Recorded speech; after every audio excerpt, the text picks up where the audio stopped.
Hello students. Chhattisgarh GS के अंतर्गत छत्तीसगढ़ की हिस्ट्री का लेक्चर 4 है और हमने छत्तीसगढ़ के लोकल डायनेस्टीज मीन्स स्थानीय राजवंश की क्लास को आगे बढ़ाया था। उस सिलसिले को आगे बढ़ाते हुए आज हम कुछ महत्वपूर्ण लोकल डायनेस्टीज को यहाँ पर डील कर रहे हैं, जिनका इंपॉर्टेंस जो है छत्तीसगढ़ के मध्यकालीन इतिहास में आता है, परंतु वह छत्तीसगढ़ के स्थानीय राजवंश है, इसलिए मैं उसको एक साथ आपको प्राचीन छत्तीसगढ़ के इतिहास के साथ ही डिस्कस कर ले रहा हूं। तो इन महत्वपूर्ण राजवंशों में जो मध्यकाल में है उसमें प्रमुख हैं जैसे नागवंश।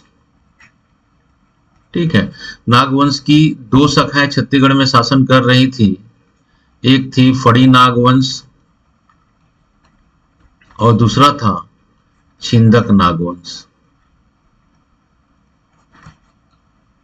छिंदक नागवंश जो है उसका मेन कंसंट्रेशन जो है बस्तर क्षेत्र में था और फणी नागवंश जो है उनका मेन कंसंट्रेशन जो है वह कवर्धा क्षेत्र पर शासन कर रहे थे।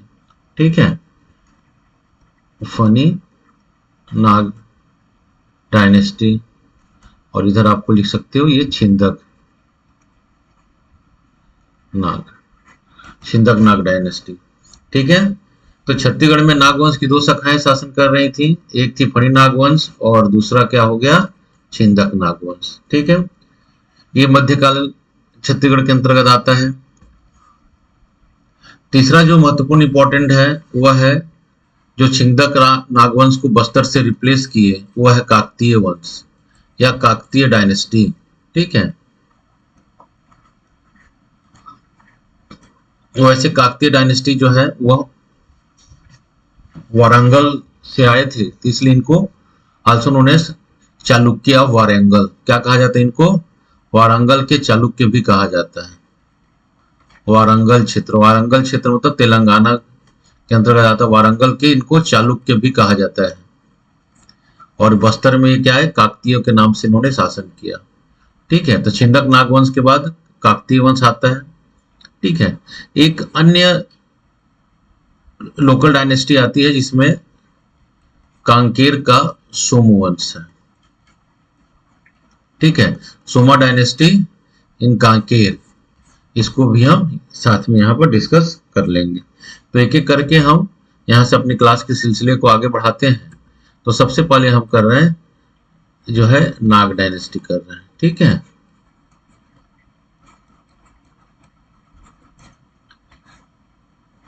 नागा डायनेस्टी में जैसे बताया आपको दो थे, एक था फणी नागवंश डायनेस्टी। फणी नाग डायनेस्टी जो है छत्तीसगढ़ में 9th सेंचुरी से लेकर 14th सेंचुरी तक जो है वह शासन करते रहे। कहां पर? कवर्धा क्षेत्र के आसपास के क्षेत्रों पर।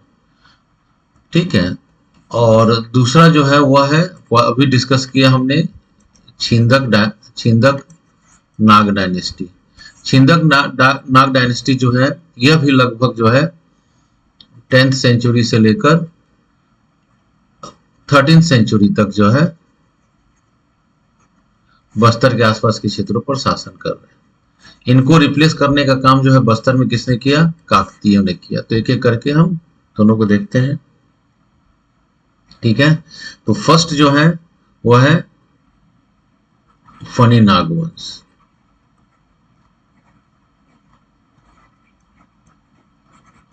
फणी नाग डायनेस्टी। तो फणी नागवंश या फणी नाग डायनेस्टी से रिलेटेड जो रोचक बातें हैं, उसको ध्यान देने योग्य बातें हैं।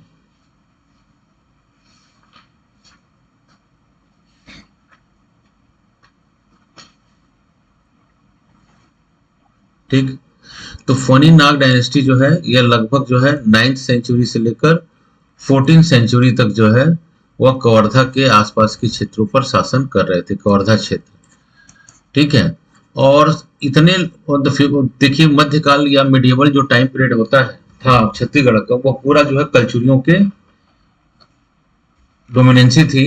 तो कहीं ना कहीं ये शासन कर रहे हैं फणी नागवंश थी, तो इन्होंने क्या किया, ये बोल सकते हो कलचुरियों के अंडर में, कलचुरी राजवंश के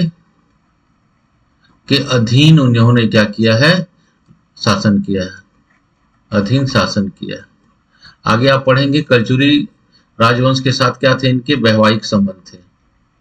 कलचुरियों के साथ इनके क्या थे, विवाह संबंध थे। मैरिज रिलेशनशिप इस्टेब्लिशमेंट हो गया था, तो एक दूसरे के रिश्तेदार हो गए थे या विवाह संबंध बने हुए थे। इसलिए ये लंबे वर्ष समयों तक जो है कलचुरियों के समकालीन जो है कवर्धा क्षेत्र के आसपास एरिया में यह शासन कर रहे हैं। ठीक है, अब देखिएगा इस वंश के संदर्भ में हमको जो देखिए किसी भी राजवंश की जो जानकारी होती है उसका मेन सोर्स होता है एविडेंस ना। तो फणी नाग वंश का जो हमको एविडेंस है, साक्ष्य है, ठीक है, साक्ष्य है, वह कहाँ से मिल रहा है, तो साक्ष्य प्राप्त होते हैं पहला तो भोरम देव मंदिर से जो अभिलेख हमको मिले हैं, दूसरा जो है मड़वा महल का जो निर्माण किया है कि वहां से जो हमको अभिलेख प्राप्त हो रहे हैं। ठीक है, इन अभिलेखों से इस वंश के बारे में हमको जानकारी प्राप्त होती है। ठीक है, मेनली इन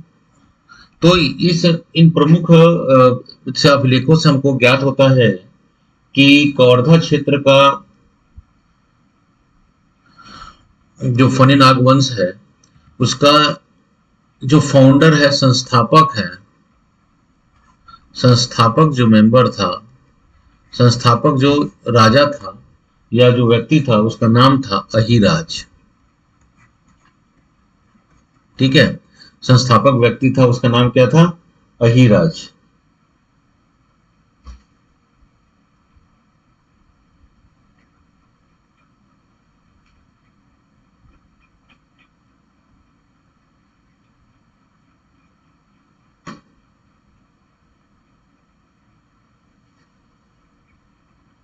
ठीक है, तो अहिराज क्या है, इस वंश का संस्थापक है। ठीक है, और अहिराज से लेकर जो है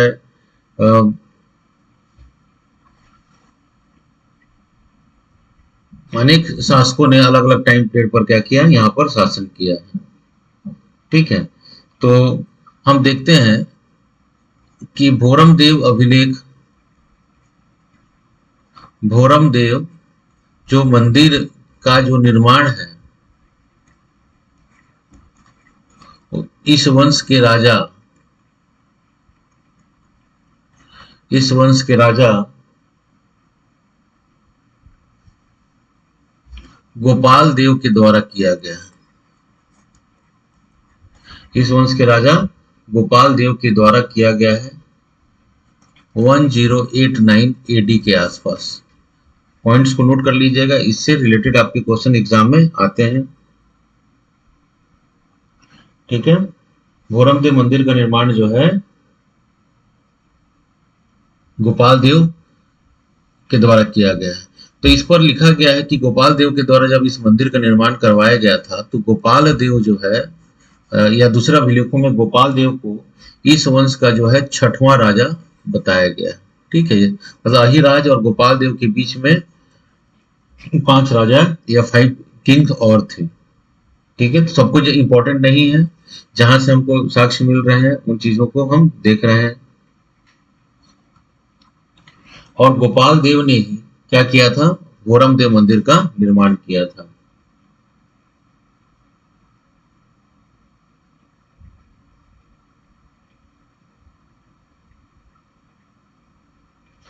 ठीक है, तो भोरम देव जो मंदिर है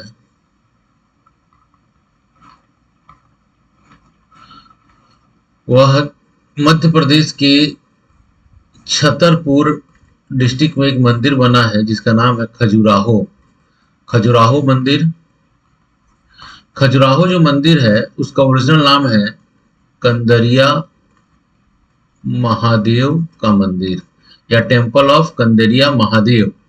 ठीक है, और इसी से वह इंस्पायर्ड होकर उन्होंने कवर्धा में क्या किया, कवर्धा क्षेत्र में जो है भोरम देव मंदिर का निर्माण कर, भोरम देव टेम्पल का निर्माण किया।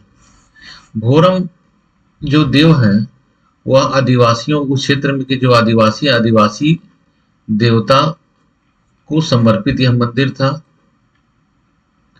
यह मंदिर है। बट इसके गर्भगृह में जो है एक शिव मंदिर स्थापित है, शिव मंदिर है ये,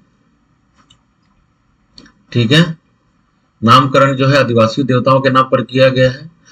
इसके गर्भगृह में क्या है, शिव मंदिर स्थापित है। तो खजुराहो का या छत्तीसगढ़ का खजुराहो किसे कहते हैं, तो उसका नाम होगा भोरम देव टेम्पल को, भोरम देव मंदिर को जो है उसको छत्तीसगढ़ का क्या कहा जाता है, खजुराहो, क्योंकि उसी का यह कॉपी है। तो खजुराहो जो टेम्पल बना था या भोरम देव जो टेम्पल बना था, तो उसका आर्किटेक्ट जो था उसको हम बोल सकते हैं, ये कौन सा आर्किटेक्ट है, तो मोस्टली जो है नॉर्दर्न इंडिया में, देखिए भारत में मंदिर निर्माण के 3 आर्किटेक्ट थे। एक था जो नॉर्दर्न इंडिया में फेमस था, उसको कहा गया नागरा आर्किटेक्ट या नागरा शैली, या जिसको हम हिंदी में नागर शैली कहते हैं। इसको चंदेल शैली के भी नाम से जाना जाता है, इसलिए कहा जाता है क्योंकि खजुराहो जो टेम्पल का निर्माण करवाया था वह चंदेल डायनेस्टी के किंग ने करवाया था, इसलिए इसको नागर शैली या चंदेल शैली के नाम से कहा जाता है। तो भोरम देव मंदिर का निर्माण भी नागर शैली में ही बना हुआ है, ठीक है। इसमें चबूतरे पर क्या किया जाता है, मंदिर का निर्माण किया जाता है। एक गर्भगृह होता है, ठीक है। तो ये भोरम देव मंदिर का निर्माण हुआ 1089 AD के आसपास किया गया, मतलब 11वीं सेंचुरी के आसपास जो है कवर्धा क्षेत्र पर जो है गोपाल देव का शासन था, ठीक है। इसके बाद से अन्य और बहुत सारे राजा हुए। एक और राजा का नाम का जिक्र होता है जिसका नाम है रामचंद्र देव। क्या नाम है, रामचंद्र देव, ठीक है। एक और राजा का नाम जिक्र होता है जिसका नाम है रामचंद्र देव। रामचंद्र देव का विवाह जो है, इनका विवाह जो है कलचुरी राजवंश में हुआ। कलचुरी क्या होगा, कलचुरी राजवंश में इनका विवाह हुआ, ठीक है। और इनकी जो पत्नी होने वाली थी उस राजकुमारी का नाम था अंबिका देवी। क्या नाम था इनका पत्नी का, अंबिका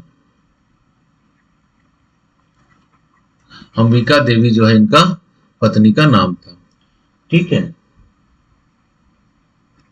तो अपने शादी के लिए उन्होंने एक मंडप का निर्माण करवाया, एक मंडप का निर्माण करवाया कवर्धा के भोरम देव मंदिर से कुछ दूरी पर।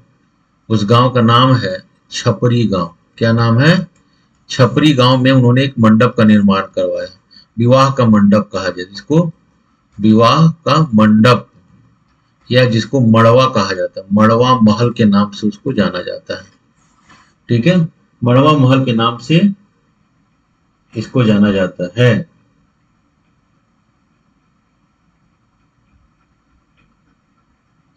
ठीक है।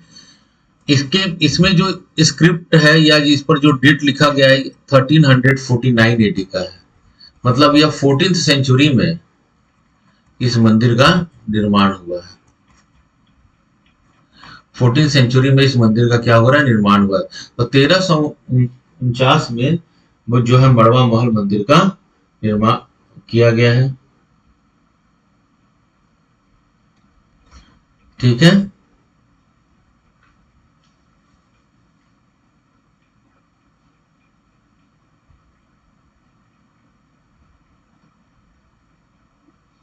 ठीक। और मड़वा महल के बाजू में ही या पास में ही एक और महल बनाया गया है जिसका नाम है छेरकी महल। छेरकी महल का निर्माण भी रामचंद्र देव के द्वारा ही किया गया, ठीक।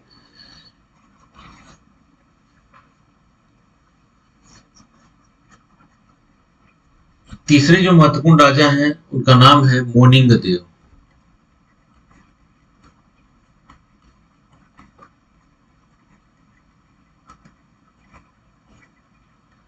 मोनिंग देव जो है संभवतः इस राजवंश के अंतिम राजा थे। मोनिंग देव जो है इस वंश के 25वें और अंतिम राजा थे। ये मोनिंग देव है जो इस वंश के 15th नंबर के किंग थे और अंतिम राजा थे। ठीक है, रामचंद्र देव जो है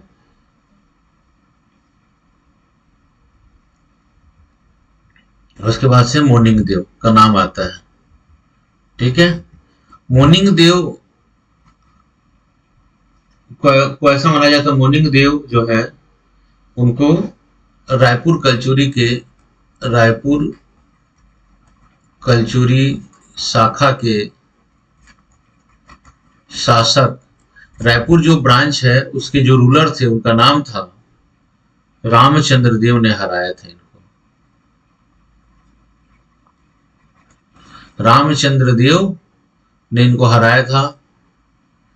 शासक रामचंद्र देव ने किसको हराया था? रामचंद्र देव से यह डिफीट हुआ था। रामचंद्र देव कौन से वंश का था? यह कलचुरी था, यह कलचुरी रूलर था और इसने किसको हराया था? मोनिंग देव को हरा दिया था।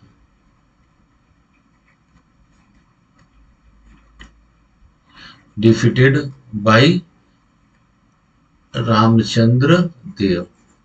ठीक है, तो मोनिंग देव ने इसको क्या कर दिया? मोनिंग देव के द्वारा, रामचंद्र के द्वारा जो मोनिंग देव को हरा दिया गया था और मोनिंग देव जो है इस वंश के अंतिम शासक थे। ठीक है, ऐसा जो है खल्लारी से, रायपुर शाखा के जो खल्लारी से जो हमको स्क्रिप्ट मिलता है, इसमें इस बात का जिक्र किया गया है कि मोनिंग देव को कलचुरी शासक रामचंद्र देव के द्वारा इसको हरा दिया गया। तो ये जो है फणी नाग वंश के संदर्भ में कुछ महत्वपूर्ण बातें हैं। तो फणी नाग वंश जो है कवर्धा क्षेत्र के आसपास शासन कर रहा था, बहुत लंबे समय तक शासन किया। इसका कारण था इन्होंने कलचुरी की अधिष्ठता को स्वीकार कर लिया था। कलचुरियों के साथ इनके वैवाहिक संबंध थे। इनके जो स्पेशल जो है मोन्यूमेंट्स है जहां से इस वंश की जानकारी मिलती है, जो हमको जहां से हमको स्क्रिप्ट्स मिलते हैं, बोरमदेव टेम्पल है, मड़वा महल है और शेरकी महल। ठीक है, प्रमुख राजा जिन्होंने बोरमदेव मंदिर का निर्माण किया उसका नाम है गोपाल देव। गोपाल देव लगभग 11वीं सेंचुरी के आसपास यहाँ पर शासन कर रहे थे। उन्होंने बोरमदेव मंदिर का निर्माण करवाया 1089 में। ठीक है, उसके बाद से रामचंद्र देव का नाम आता है। लगभग 1349 में इनका विवाह जो है अंबिका देवी के साथ हुआ और उन्होंने इस स्मृति में उन्होंने मड़वा महल का निर्माण किया था। मड़वा महल का निर्माण का जो टाइम है 1349 ईस्वी का है। ठीक है, उसके बाद आता है मोनिंग देव का, इस वंश के अंतिम शासक थे। तो इसके संदर्भ में हो गया।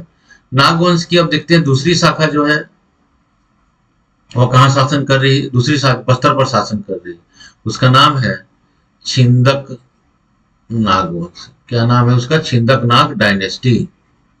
कंफ्यूजन नहीं होना है, छिंदक नाग डायनेस्टी। ठीक है, छिंदक नाग डायनेस्टी के संदर्भ में यह है कि यह लगभग जो है छिंदक नागवंशी जो है वह 11th सेंचुरी से या 10th सेंचुरी से लेकर, बोल सकते हैं 11th सेंचुरी से लेकर लगभग 14th सेंचुरी के स्टार्टिंग तक जिन्होंने शासन किया। ठीक है, शासन कर रहे हैं इनका। तो इनका एग्जैक्ट जो टाइम है पीरियड बस्तर पे शासन करने को 1023 एडी से लेकर 1324 एडी का समय आता है। ठीक है, लगभग 300 वर्षों तक इन्होंने क्या किया? बस्तर के आसपास के क्षेत्रों पर शासन किया है। ठीक है,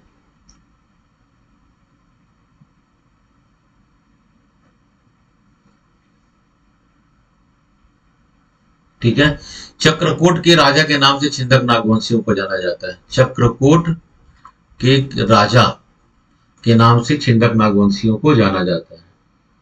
ठीक है, चक्रकोट जो है वह बस्तर का एक क्षेत्र है, बारसूर क्षेत्र, उसके अंतर्गत आता है चक्रकोट। ठीक है,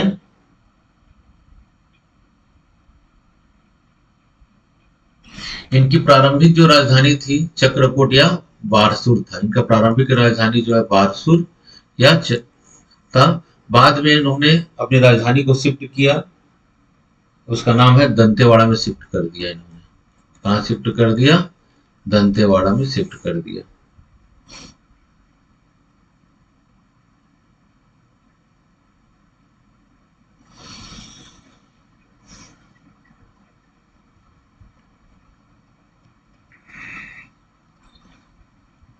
ठीक।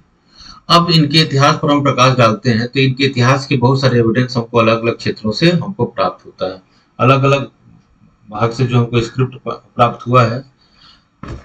इनके प्रमुख जो है एविडेंस जो है हमको मिलता है एराकोट के तेलुगु स्क्रिप्ट से, हमको अभी इनके एविडेंस हमको मिल रहा है, बहुत ज्यादा इनको एविडेंस है। अलग अलग पार्ट्स हमको इस वंश के बारे में हमको जानकारी मिल रही है। ठीक है, तो इस वंश के राजाओं का एक वंशावली हमको प्राप्त, जितने भी हमको एविडेंस मिल रहे हैं उन एविडेंस से के आधार पर इस वंश की हम एक वंशावली इतिहासकारों ने तैयार की है। ठीक है, इस वंशावली में जो फर्स्ट राजा थे, जो फाउंडर थे, उनका नाम था नृपति भूषण।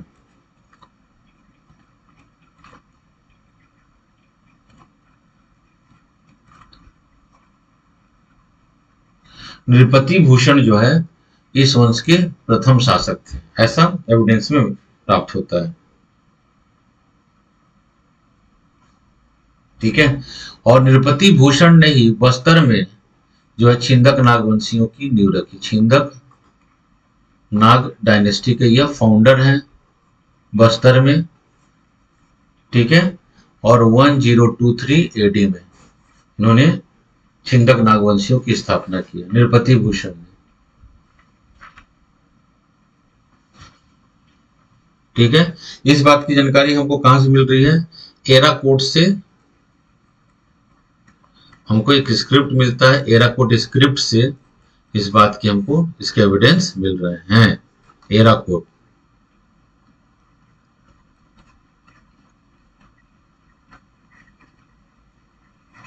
एराकोट अभिलेख से हमको इस बात की जानकारी मिलती है कि प्रथम शासक कौन था? नृपति भूषण थे। ठीक है, तो इनके बारे में बहुत सारी हमको अलग अलग क्षेत्रों से हमको जो स्क्रिप्ट प्राप्त हुआ है, उससे इस वंश की वंशावली तैयार होती है। तो नृपति भूषण कौन थे? प्रथम शासक थे। ठीक है, दूसरे जो शासक हैं उनका नाम है जगदेव भूषण। जगदेव भूषण अगले शासक हैं। ठीक है, इनके बारे में हमको जानकारी जो है बारसूर शिलालेख से मिलती है। कहां से मिल रही है? बारसूर शिलालेख, या पत्थरों पर लिखा गया है, या बारसूर स्क्रिप्ट से हमको इनके बारे में जानकारी मिलती है। ठीक है, अगला जो एम्परर है वो है मधुरांतक देव।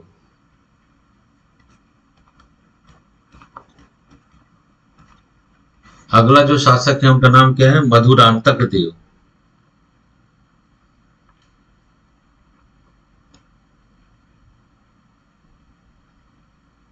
ठीक है,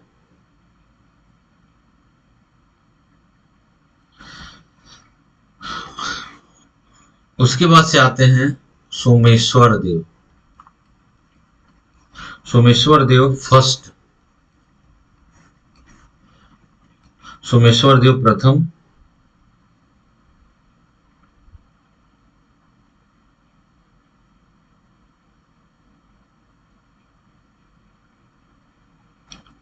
ठीक है, सोमेश्वर देव के समय के हमको गोल्ड कॉइन भी मिलती है और अभिलेख भी मिलता है।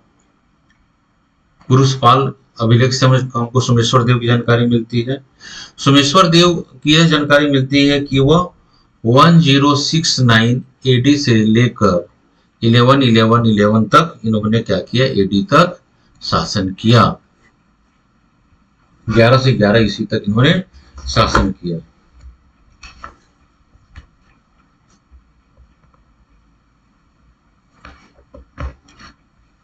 ठीक है, सोमेश्वर देव ने महाराजा धीराज का टाइटल लिया। महाराजा धीराज का टाइटल लिया। महाराजा धीराज की इन्होंने उपाधि धारण की।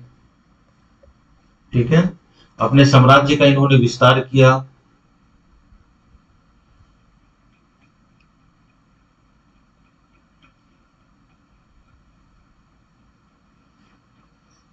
ठीक है, इसलिए उन्होंने क्या किया, महाराजाधिराज का उपाधि लिया है। परंतु इनकी एक हार होती है, ये हारते हैं, हार जाते किसके द्वारा, कलचुरी शासकों के। इनकी हार कौन होती है, कलचुरी शासकों के द्वारा। कलचुरी शासक जो हैं, इनके जो समकालीन कलचुरी शासक थे, उनका नाम था जाजल्य देव फर्स्ट।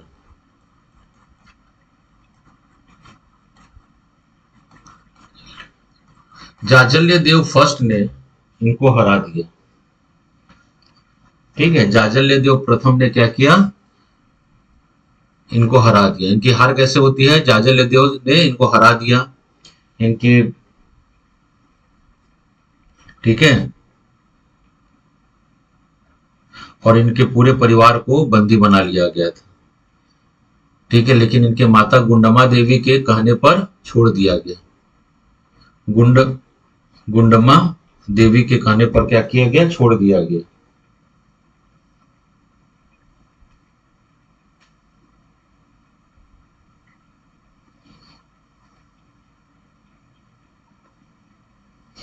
ठीक है, तो कलचुरी शासक की माता का नाम था गुंड महादेवी के कहने पर, महादेवी के कहने पर इन्होंने क्या किया, सोमेश्वर देव को छोड़ दिया। तो सोमेश्वर देव की हार हुई जाजल्य देव प्रथम के द्वारा। ठीक है, एक क्वेश्चन बहुत बार एग्जाम में कुछ पूछा गया है, सोमेश्वर देव का टाइम पीरियड क्या है, 10692 टू 1111, 11 से 11 ईस्वी तक है। ठीक है, इनके और क्या बातें इंपॉर्टेंट है, तो इन्होंने बातें इंपॉर्टेंट है कि इन्होंने महाराजा का टाइटल लिया था, मतलब यह आसपास के बहुत बड़े इलाके पर इन्होंने क्या कर लिया था, कब्जा कर लिया था, इसलिए इनको महाराजा का टाइटल मिला था। ठीक है,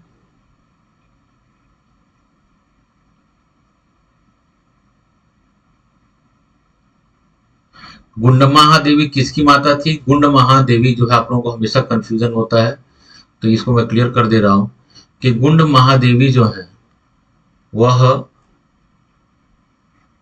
सोमेश्वर देव की माता थी।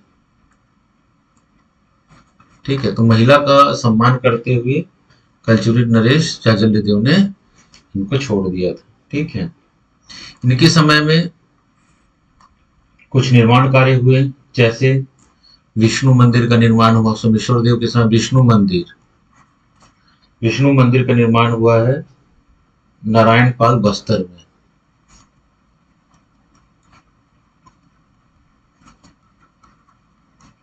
नारायणपाल स्थान क्या है, यह नारायणपाल बस्तर में विष्णु मंदिर का निर्माण हुआ है। ठीक है, इनके समय की दूसरी सबसे महत्वपूर्ण है, एग्जाम में पूछा गया, बत्तीसा मंदिर। बत्तीसा मंदिर यह कहाँ है, बारसूर क्षेत्र में है, बारसूर क्षेत्र में है। 32 खंभों पर टिका हुआ है, इसलिए बत्तीसा मंदिर कहा जाता है इसको। तो ये महत्वपूर्ण जानकारी सोमेश्वर देव के समय की है। ठीक है, सोमेश्वर देव के बाद अगला जो शासक होते हैं उनका नाम है कन्हर देव।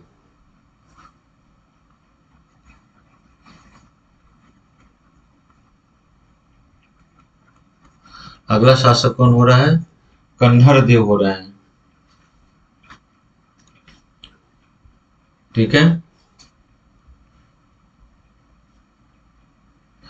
इनके बारे में जानकारी जो है कलचुरियों के ताम्रपत्र, आमोदा ताम्रपत्र से इनके बारे में जानकारी होती है। आमोदा का ताम्रपत्र, कॉपर जो है प्लेट है, उससे हमको इस बात की जानकारी मिलती है। ठीक है, कन्हर देव के समय ही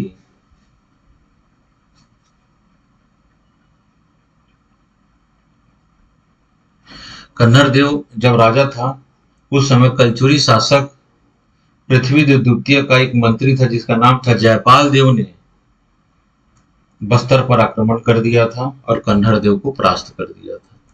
तो कन्हर देव की हार हुई थी। किसके द्वारा हारा? कलचुरी शासक,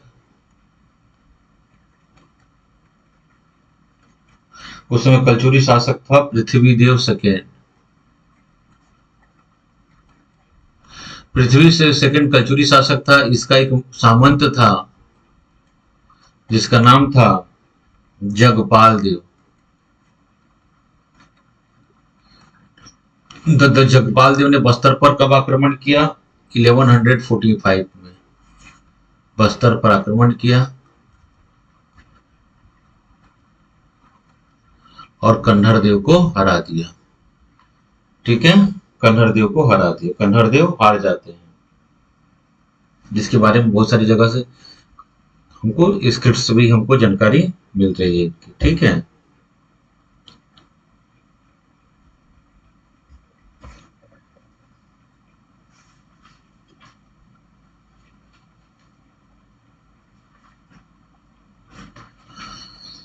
अन्य शासकों में नाम नोट कर लीजिएगा, जैसे जय सिंह देव,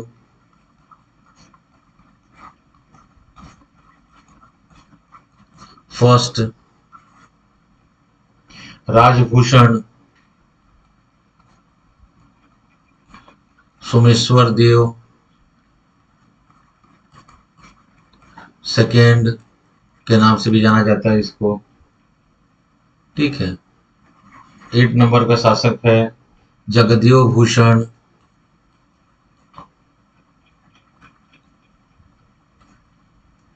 नरसिंह देव,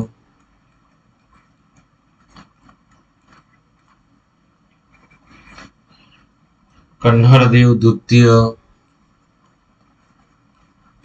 कन्हर देव सेकेंड, और इस वंश का लास्ट जो शासक था उसका नाम था हरिश्चंद्र देव।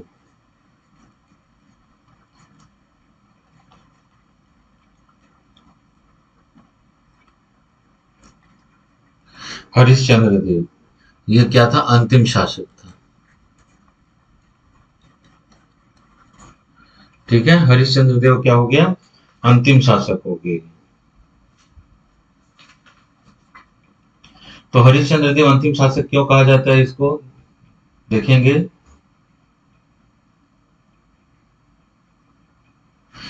हरिश्चंद्र देव के बारे में हमको जानकारी जो है टेमरा से प्राप्त स्क्रिप्ट से होती है। हरिश्चंद्र देव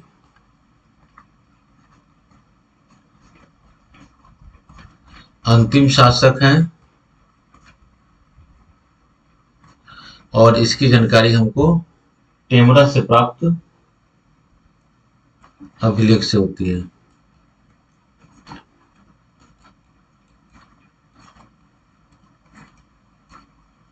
ठीक है, जो महत्वपूर्ण एम्परर मैं बार बार रिपीट कर रहा हूं उसी को देखना है।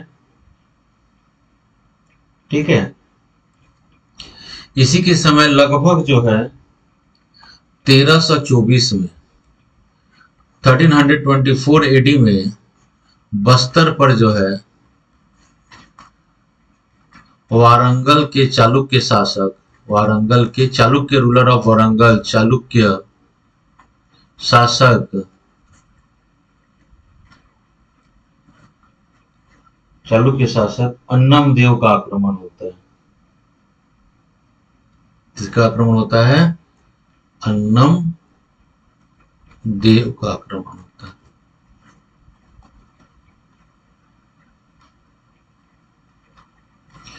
ठीक है, और अन्नम देव से हरिश्चंद्र हार गया और बस्तर पर जो है इसके बाद से काकतीय शासकों का शासन हो जाता है। अंतिम रूलर कौन हो गया? हरिश्चंद्र देव। हरिश्चंद्र देव की एक पुत्री थी, हरिश्चंद्र की एक बेटी थी जिसका नाम था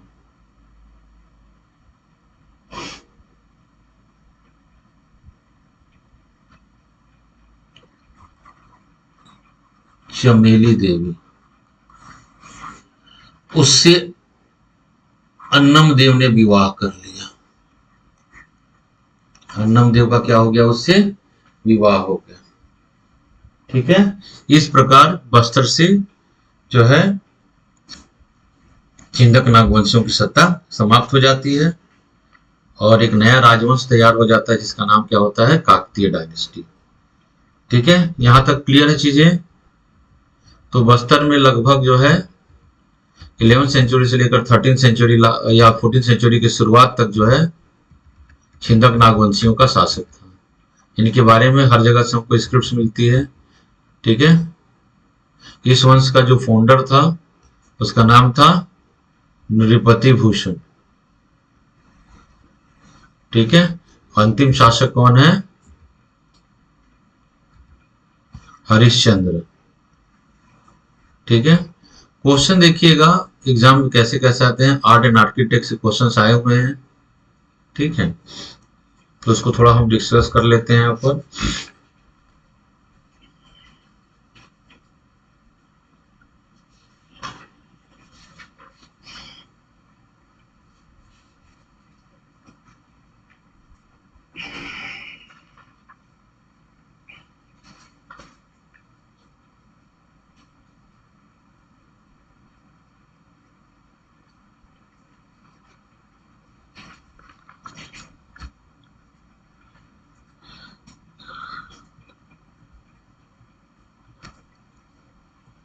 आर्ट एंड आर्किटेक्ट से क्वेश्चंस आते हैं, तो बस्तर के जो निर्माण कार्य है उसको हम देख लेते हैं।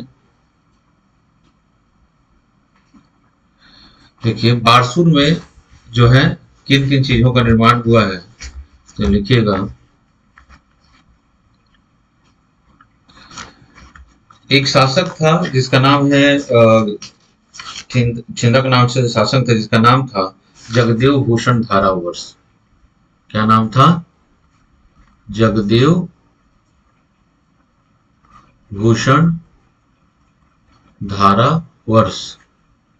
ठीक है, इसका एक सेनापति था जिसका नाम था चंद्रादित्य। इसका सेनापति का नाम था चंद्रादित्य ने बारसूर क्षेत्र में अनेक मंदिरों का निर्माण करवाया।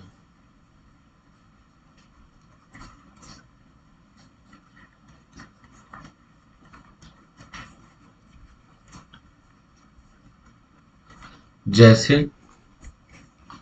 जैसे चंद्रादित्येश्वर मंदिर, चंद्र आदित्येश्वर टेम्पल। ठीक है, पॉइंट्स को नोट कीजिएगा, क्वेश्चन आए हुए हैं। बत्तीसा टेम्पल, सब कहाँ है, यह बारसूर में है। मामा भांजा मंदिर, मामा भांजा मंदिर। ठीक है, गणेश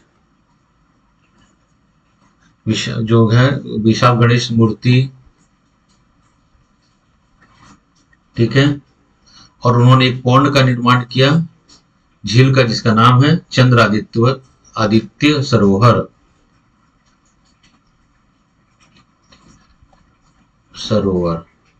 ये पौंड है, ये तालाब है, झील है। ठीक है, तो ये सब निर्माण जो है धारावर्ष के एक सेनापति थे चंद्रादित्य, उन्होंने बारसूर में इन चीजों का निर्माण करवाया। ठीक है, तो सारा चीजों का निर्माण जो हम अभी देख रहे हैं ऊपर करा छिंदक नागवंशी शासकों ने करवाया है। ठीक है, छिंदक नागवंशियों के समय पूरे छत्तीसगढ़ के मैदानी क्षेत्रों पर जो शासक था वो कलचुरियों का शासन था, इसलिए कलचुरियों के साथ इनके हमेशा मतभेद बने रहे।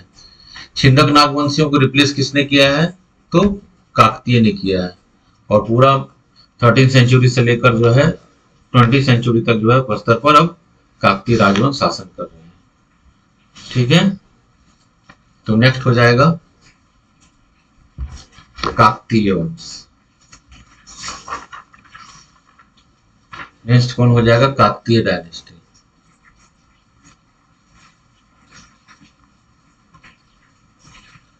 ठीक है, काकतीय डायनेस्टी का यह 1324 से लेकर 1947 तक जो है बस्तर क्षेत्र पर शासन कर रहे थे। इनका बहुत लंबा आज भी यह रियासत चल रही है। ठीक है। संस्थापक जो थे कौन थे ये?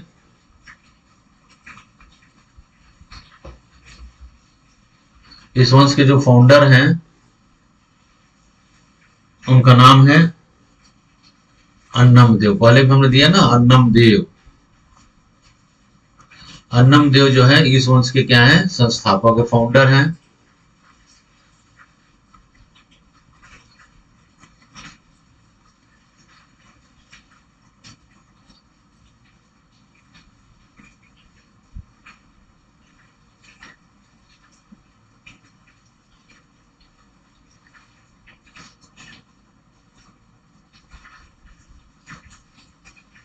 ठीक।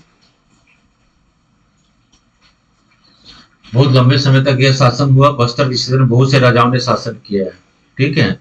तो इन शासकों जितने भी शासक हैं उनको हमने तीन कैटेगरी में बांट के रखा है। बहुत लंबा टाइम पीरियड रहा है इनका। तो इनका तीन बहुत लंबा टाइम पीरियड। एक है इंडिपेंडेंट रूलर, स्वतंत्र शासक। बस्तर के स्वतंत्र शासक जिन्होंने किसी के अधीन शासन नहीं किया, अपना इंडिपेंडेंट किया। दूसरा होता है अंडर मराठा। मराठा के अधीन। और तीसरा होता है ब्रिटिश के अधीन। मराठों के अधीन और ब्रिटिश के अधीन।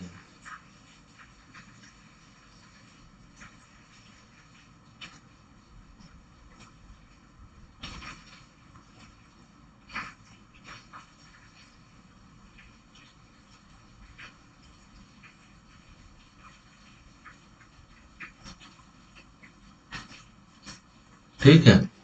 तो जैसे बहुत सारे लिस्ट हैं स्वतंत्र रूलर। ठीक है। फिर मराठों के अधीन किए। तो इंडिपेंडेंट जो रूल करने वाले का जो टाइम पीरियड है वह है 1324 से लेकर 1777 तक। एडी तक क्या किया उन्होंने? इंडिपेंडेंट रूल किया। छत्तीसगढ़ पर जब मराठा शासन हो जाता है तो 1777 से लेकर जो है 1853 एडी तक। 1853 एडी तक मराठों के अधीन शासन है। और 1854 से लेकर या 53 से लेकर 1947 एडी तक जो है यह ब्रिटिशों के शासन के अंतर्गत है। तो ये बहुत लंबा टाइम पीरियड है। काकतीय वंश जो है रिप्लेस किसको किया है? सिंधक नाग वंशियों को किया है। ठीक है।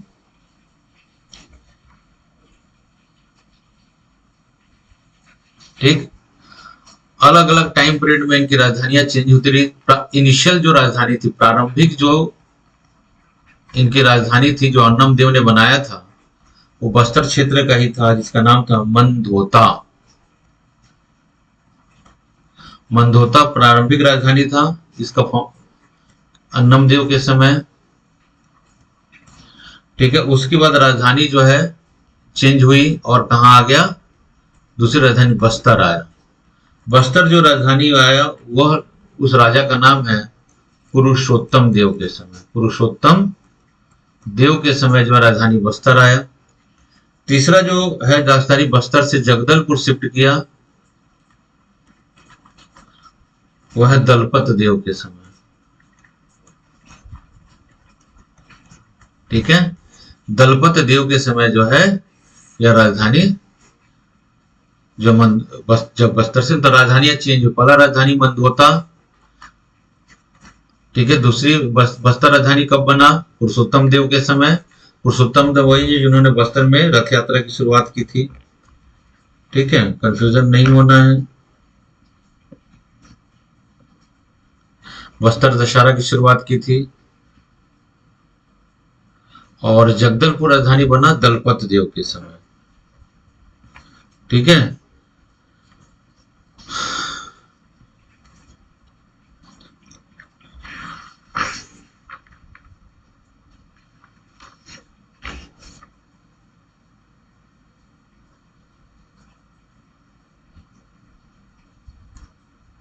ये काकतीय कहां से आए थे क्या? तो काकतीय जो है यह वारंगल के चालुक्य हैं। वारंगल के क्या है ये? चालुक्य हैं। जब वारंगल क्षेत्र पर मध्यकालीन भारत में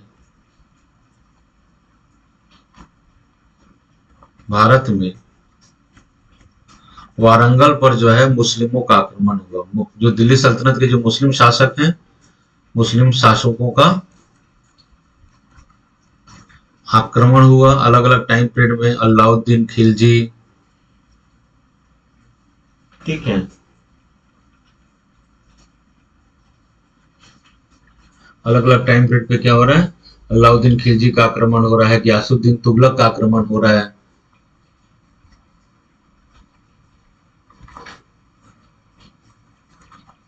खिलजी के बाद जो है गयासुद्दीन तुगलक, इसने क्या किया? अपना दिल्ली सल्तनत के साम्राज्य को बढ़ाने का प्रयास किया और वारंगल क्षेत्र पर उन्होंने आक्रमण कर दिया। तो वारंगल क्षेत्र पर जब आक्रमण किया तो गयासुद्दीन तुगलक ने आक्रमण किया तो काकसी वंश जो है उसके सामने आत्मसमर्पण कर दिया और उसके बाद से जो है उस एरिया को छोड़कर जो है वह वारंगल की तरफ उनका मूवमेंट हुआ।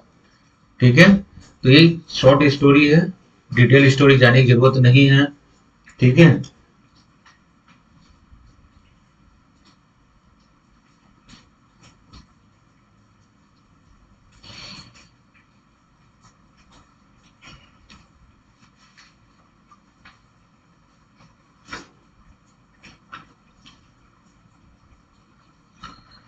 तो अब क्वेश्चन आता है काकतीय कौन थे? तो काकतीय जो है वारंगल के चालुक्य थे। ठीक है, और काकतीय जो है उनकी आराध्य देवी जो है दुर्गा होती थी। उनकी आराध्य देवी क्या है? दुर्गा है, जिसको काकतीय के नाम से जाना जाता है, इसलिए इस वंश का नाम काकतीय पड़ा।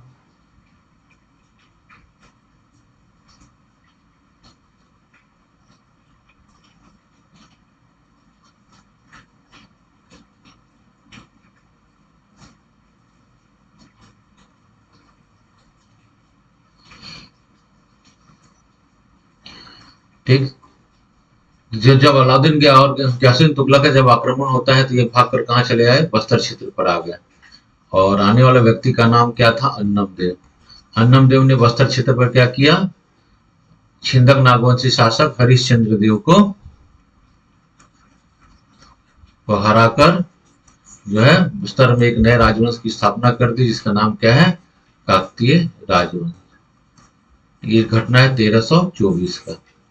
ठीक है, तो ये इसकी स्थापना हो जा रही है।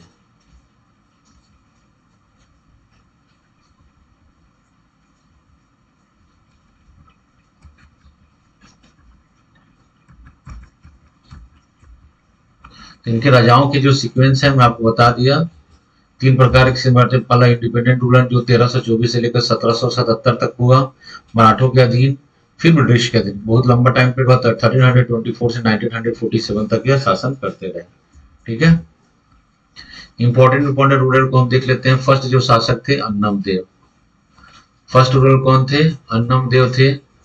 अन्नम देव का जो समय है 1324 से लेकर 1369 तक का टाइम पीरियड है। ठीक है, फाउंडर कहा जाता है इनको। और इन्होंने ही बस्तर में क्या किया था? दंतेश्वरी मंदिर का निर्माण भी करवाया है। इसके संदर्भ में बहुत सारी कहानियां हैं। संकनी और डंकनी नदी के किनारे जो है इन्होंने दंतेश्वरी मंदिर का निर्माण करवाया। बस्तर के लोक गीतों में इन्हें चलाकी वंश से भी संबोधित किया गया है।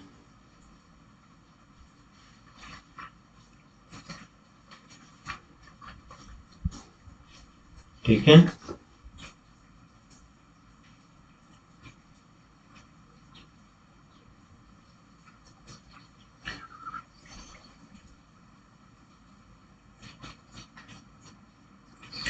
अन्नम देव के बाद अगला जो शासक होता है हमीर देव होता है। ठीक है, हमीर देव के बाद से अगला शासक भैरव देव होता है। बहुत ज्यादा इंपॉर्टेंट नहीं है, जो इंपॉर्टेंट होगा मैं उसको डिस्कस करूंगा। चौथा शासक जो है वह पुरुषोत्तम देव है।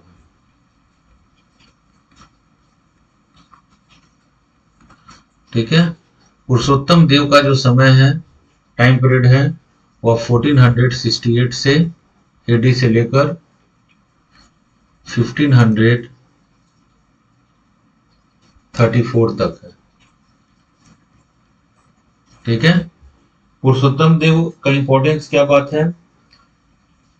ठीक है, तो पुरुषोत्तम इन्होंने राजधानी चेंज किया, अपनी कैपिटल चेंज किया, इन्होंने कैपिटल चेंज किया मंदोता से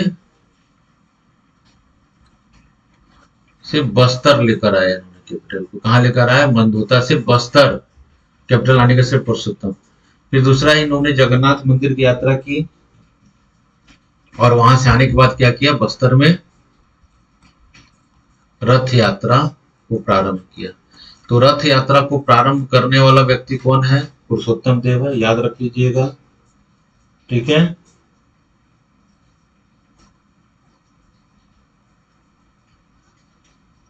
जिसे गोंचा पर्व के नाम से जाना जाता है।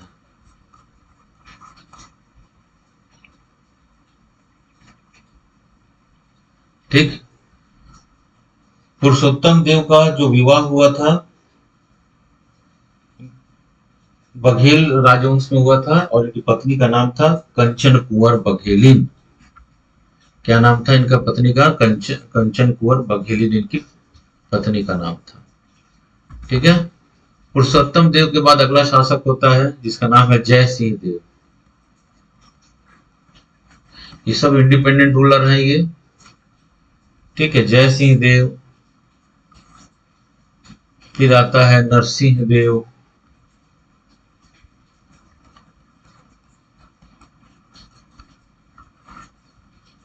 फिर आता है प्रताप राजदेव।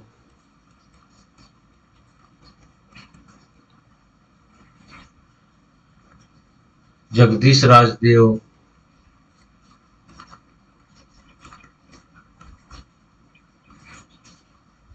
वीर नारायण देव।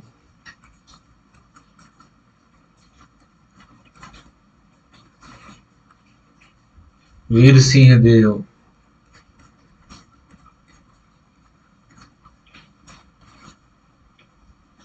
दिग्पाल देव।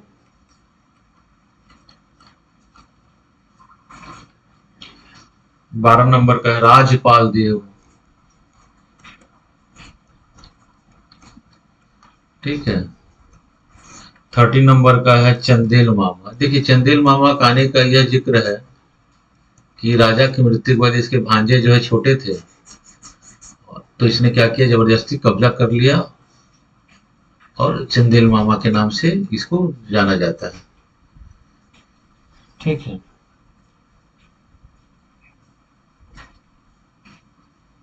राजपाल की मृत्यु हो जाती है, तो राजपाल देव की मृत्यु के बाद जो है चंदेलिल रानी का जो भाई होता है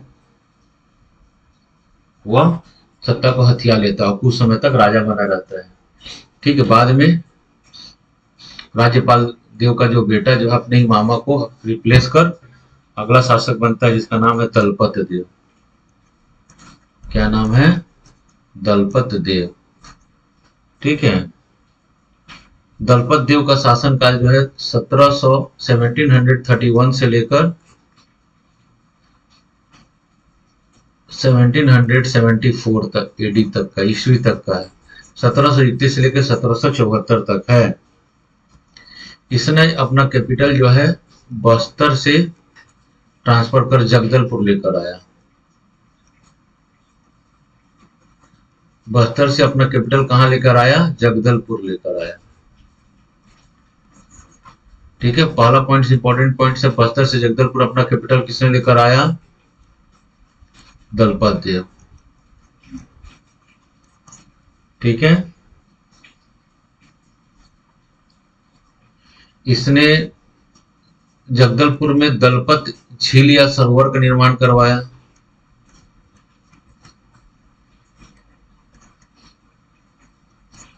या सरोवर का निर्माण करवाया। ठीक है, तो ये दलपत देव के संदर्भ में इंपॉर्टेंट पॉइंट्स हैं। उसके बाद अगला जो राजा बनता है दलपत देव के बाद, उसका नाम है अजमेर सिंह।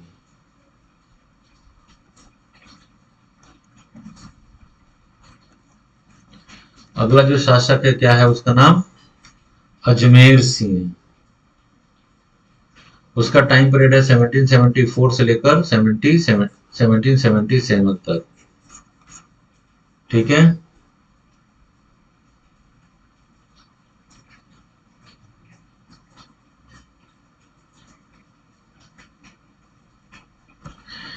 इसी के समय जो है हलवा रिवोल्ट होता है, हलवा विद्रोह।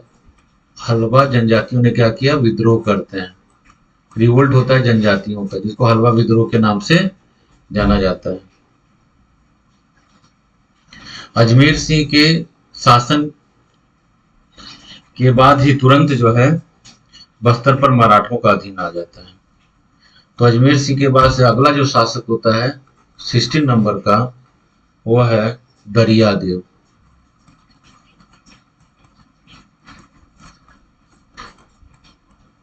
दरियादेव के समय जो है मराठों के अधीन आ जाता है शासन। इसका समय 77 टू 1800 के बीच में। और यहाँ से जो है 6वें नंबर के 16 नंबर के शासन से इनकी स्वतंत्रता खत्म हो जाती है, मराठों के अधीन यह आ जाते हैं। ठीक है। अगला जो शासक है वह है महिपाल देव। अब देखिएगा इस शासन काल में ना बहुत सारे जनजातीय विद्रोह बस्तर में हमको देखने को मिलते हैं। अगला है भूपाल देव।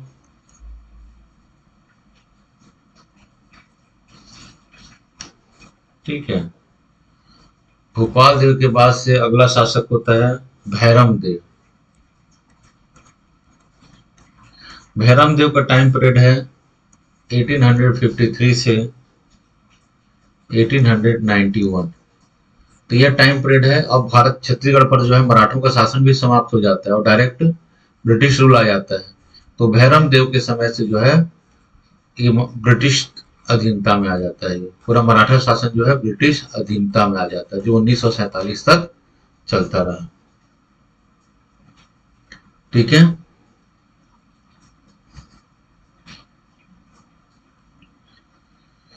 भैरम देव के बाद से अगला शासक हैं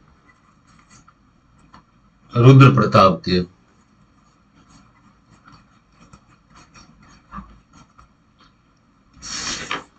रुद्र प्रताप देव, इनका टाइम पीरियड है 1891 से लेकर 1921 AD तक। ठीक है। जगदलपुर में जो है इन्होंने प्लानिंग किया, सिटी प्लानिंग की और पूरा चौक चौराहों का इन्होंने निर्माण किया। जगदलपुर में क्या किया, चौक चौराहों का निर्माण करवाया।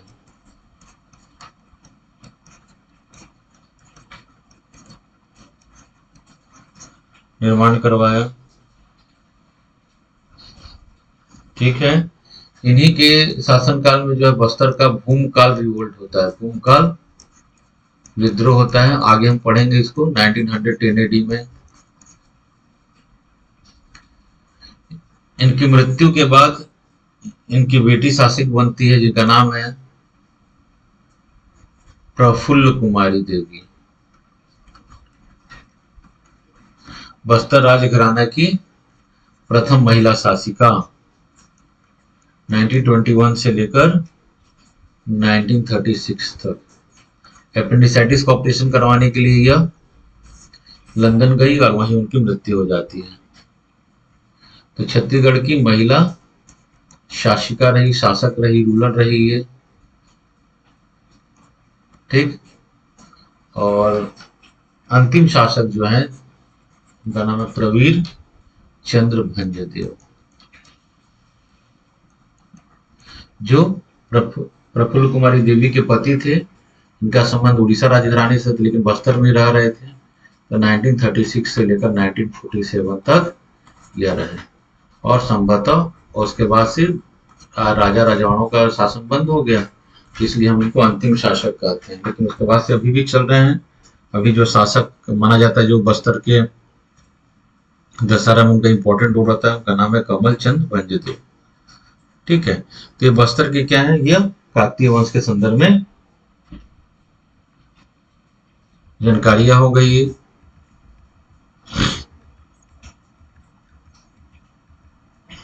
ठीक है,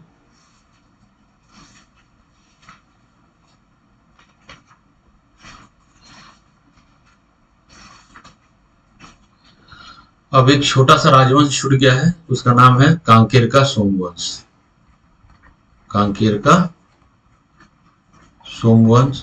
तो इससे रिलेटेड जो क्वेश्चन आया ना, कांकेर में कौन सा राजवंश शासन कर रहा था, तो उसका एक ही है। कांकेर में जो है लगभग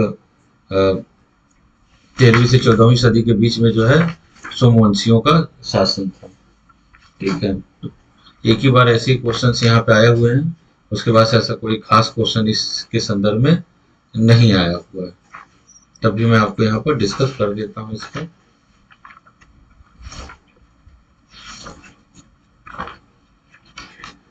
कांकेर का सोमवंश।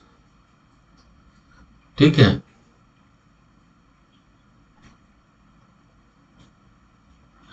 कांकेर का सोमवंश जो है 1191 ऐसा माना जाता है से लेकर 1320 एडी तक का इनका शासनकाल है। इसका जो फाउंडर है, संस्थापक है, वो है सिंहराज। इसका फाउंडर है सिंहराज। ठीक है, इसके समय के हमको बहुत सारे ताम्रपत्र स्क्रिप्ट्स मिल रहे हैं कांकेर। इसके एविडेंस कहाँ से मिल रहे हैं हमको, इस राजवंश के बारे में जो एविडेंस मिल रहा है, साक्ष्य मिल रहा है, सिहावा से मिल रहे हैं। सिहावा से जो है ताम्रपत्र मिल रहे हैं। ठीक है, बस्तर से हमको ताम्रपत्र मिल, तहन का पार, तहन का तह पार से हमको ताम्रपत्र मिल रहे हैं। किसके समय के हैं ये पंप राज के समय के हैं। सिहावा का जो ताम्रपत्र मिल रहा है वो कर्ण राज के समय का है।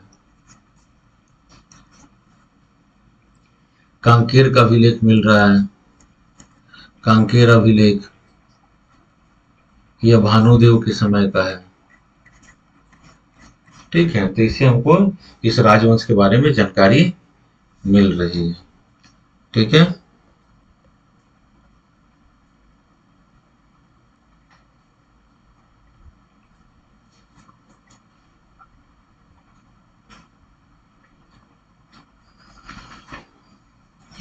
तो इस वंश के राजाओं के जो में कौन कौन से राजा थे, और फाउंडर तो सिंहराज है। ठीक है, सिंहराज के अलावा व्याघ्रराज, ठीक है, भूपदेव, जैतराज,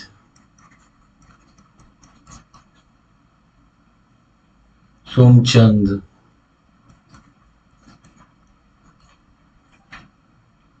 भानुदेव, भानुदेव इत्यादि की हमको जानकारी प्राप्त हो रही है। ठीक है,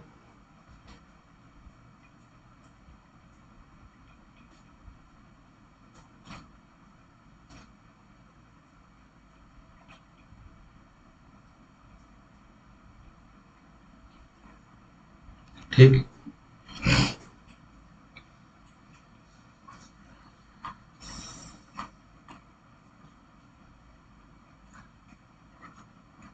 भानुदेव के बारे में हमको जानकारी मिल रही है। भानुदेव के बारे में हमको जानकारी कहाँ से मिल रही है, कांकेर अभिलेख से मिल रही है। ठीक है,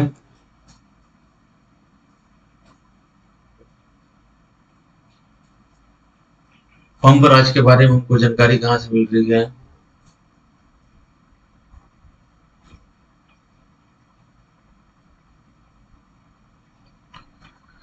कर्णराज कहाँ गए? भानुदेव कांकेर से हमको जानकारी मिल रही है। अब देखेंगे, थोड़ा सा यहाँ बता रहा हूँ, आगे चलकर जो है कांकेर रियासत जो है वो भूपदेव के 3 बेटे थे। भूपदेव के 3 बेटे थे, एक का नाम था कर्णराज, ठीक है। सिहावा ताम्रपत्र से इसके बारे में जानकारी मिल रही है हमको। कहाँ से मिल रही है? सिहावा ताम्रपत्र से हमको इसके बारे में जानकारी मिल रही है।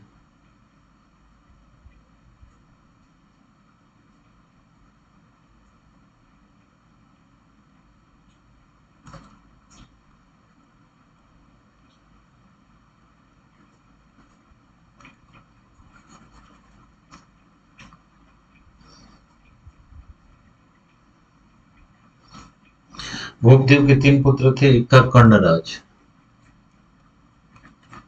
कर्णराज के बारे में जानकारी हमको कहाँ से मिल रहा है? सिहावा से मिल रहा है, ठीक है। एक पुत्र का नाम था कृष्णराज। कृष्णराज की जानकारी, कृष्णराज कृष्णराज के ही आगे चलकर जो है सोमचंद बनता। सोमचंद इसी वंश का संदर्भ सोमचंद, और सोमचंद का बेटा नाम था भानुदेव। 3 शाखाएं हो जाती हैं भूपदेव के बाद। भूपदेव का जो तीसरा बेटा था उसका नाम था सोमराज,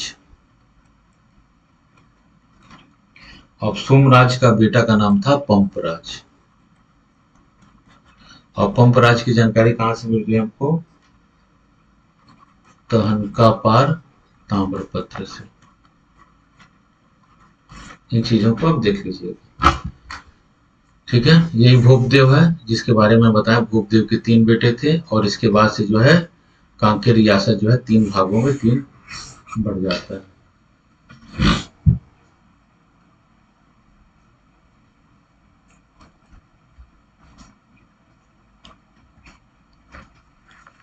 जो इम्पोर्टेंट फैक्ट है उसको मैंने आपको बता दिया।